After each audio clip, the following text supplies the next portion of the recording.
Johan Dahlia, mengajar Bahasa Indonesia kelas 8. Anak-anak, pada hari ini Budian ingin sedikit menerangkan tentang PPT teks eksposisi. Di dalam teks eksposisi, apa saja yang akan kita bahas? Yang pertama, yaitu kompetensi dasar. Yang kedua, pengertian teks eksposisi. Ketiga, struktur teks eksposisi. Keempat, ciri-ciri teks eksposisi. Kelima adalah jenis teks eksposisi. Dan yang terakhir adalah contoh daripada teks eksposisi. Baiklah anak-anak, sebelum pelajaran ini kita mulai lebih lanjut, alangkah baiknya kita berdoa terlebih dahulu. Ambil sikap sempurna anak-anak. Oke? Berdoa selesai. Anak-anak, kita lihat pada materi yang pertama, yaitu mengenai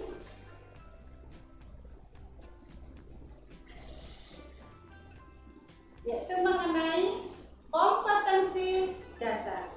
Pada pagi hari ini, Budian ingin menyampaikan materi tentang memahami struktur dan kaidah teks eksposisi, baik melalui lisan maupun melalui tulisan.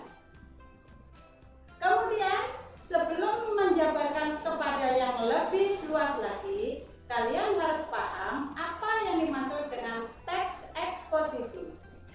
Teks eksposisi adalah salah satu pengembangan paragraf dalam penulisannya yang isinya ditulis dengan tujuan untuk menjelaskan atau memberikan pengertian dengan gaya yang singkat, jelas, dan padat. Itu adalah teks eksposisi. Di dalam teks eksposisi itu ada strukturnya. Yang pertama, menyatakan pendapat.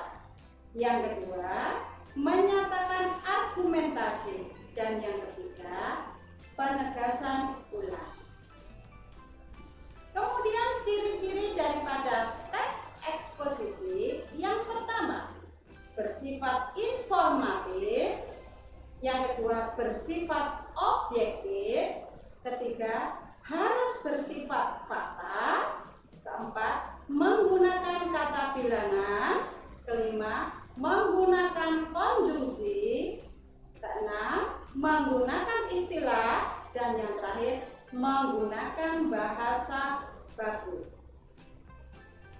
Kemudian di dalam teks eksposisi ada jenis-jenis teks eksposisi. Yang pertama, teks eksposisi definisi. Yang kedua, teks eksposisi proses.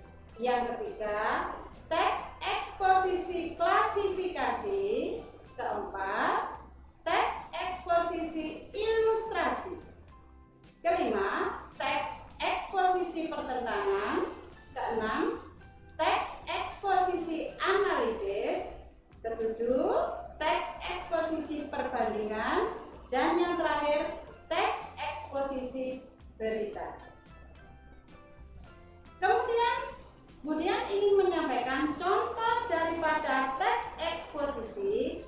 Kebetulan hari ini Budian ingin memberikan contoh tentang peningkatan pendidikan.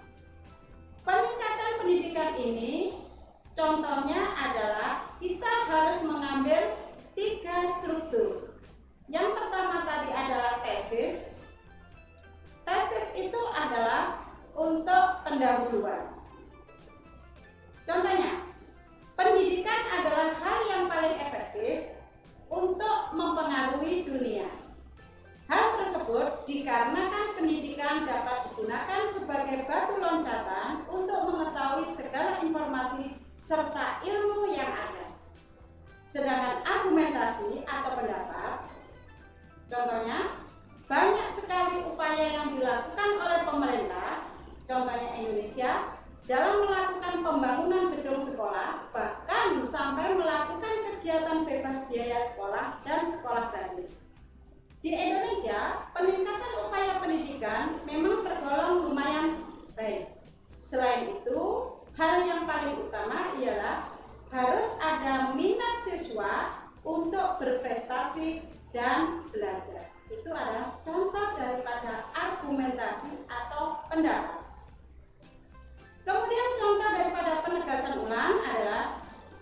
Jika peserta didik semakin aktif serta diimbangi dengan fasilitas yang baik, dapat melakukan kerjasama akan meningkatkan martabat Indonesia di kalangan negara-negara di dunia.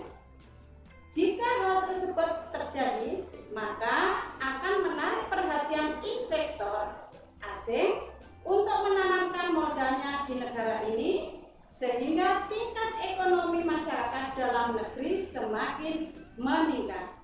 Peningkatan pendidikan tersebut harus diimbangi dengan kompetensi maupun kualitas guru yang